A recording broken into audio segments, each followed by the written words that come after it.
charging by induction illustrates an important topic in circuits, actually. Let's charge by induction with something large. We did it with two aluminum spheres that are about the same size. Let's think about doing it another way. What if we have our Teflon rod here, right?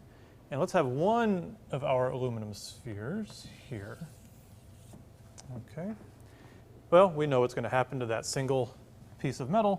Electrons are going to run and hide over here, leaving that side kind of positive. We're going to polarize this thing. So this is our insulator that's charged, and this is our conductor that is now polarized. So rather than cut, what we really did is we had another aluminum sphere touching it. So we actually had this, they were touching, the electrons were actually over here, and we pulled it apart. Okay? But what if we did it with something large? What if instead of another aluminum sphere the same size, what if it touched a huge aluminum sphere like this? Would it help? Would it be any different? I don't know. You might actually get a little bit more charge on it, because now this can go away. It goes even further away. Maybe you leave more of the area charged. So you can kind of imagine it might be better to touch it to something large. So to see if you can do this with something larger, we need a large conductor. So let's think. This is the biggest aluminum sphere I have. I don't have any other big aluminum spheres on me at the moment, but I do have one other big conductor, and that's me. You are a conductor, not that conductor. You are a conductor in the terms of sort of a salt water, right? So if you have a solution of salt, the salt breaks down into sodium and chloride ions if it's table salt, and those ions can move around in the water. So you have mobile charges in salt water. So salt water is a conductor. Not as good as a metal, but it's still a conductor. So in terms of electrostatics, your body is basically a leaky bag of salt water. It's full of this salty sort of gel, your skin is moist, you're basically salt water. So you are a conductor. So what I can actually do is make myself the other conductor. So we charge up the rod, and I put my finger here, and then I bring the rod here, and you might worry that I'm making a circuit, but nothing flows along the rod, so it's okay. I just pull my finger away, and that charges up the rod. Let's see if it worked. So remember, that should have left the rod what? It should have left the rod positive, because we pushed the negative charge into me.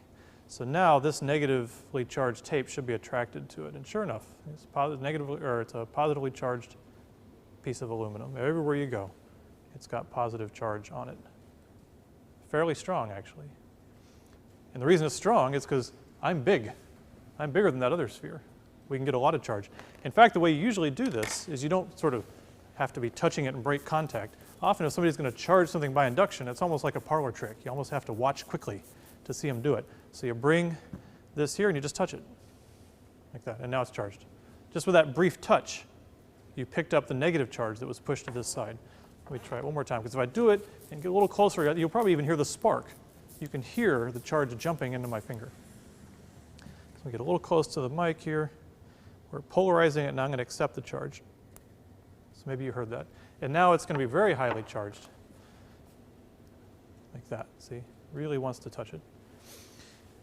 So I'm large, I'm a big conductor, but there is yet one other big conductor that you always have access to. Almost always have access to. And that would be a really large conductor, the Earth. Okay? Not to scale. If you go deep enough in the ground, it's sort of wet dirt, and wet dirt is a good conductor. It's sort of a liquidy, jelly thing full of ions. So if you touch things to the ground, you can discharge them. Or you can think of it this way, is current or charge will flow into the earth from something charged up. And when we get into circuits, you're going to know that the flow of charge is current. This is why circuits are always grounded. We say grounded, it actually really means something. The symbol That means ground in a circuit, which you know or you'll learn about, really means ground. It means eventually when you build a building somewhere, there's a rod that has been dug straight into the ground, really deep, and that's where all the circuits in the building eventually have to go. They also use the plumbing, so there's other ways to do it. But building code does require an actual ground rod for buildings. So that's why we say ground. We really do mean the earth. And it really, you can first understand it by charging by induction.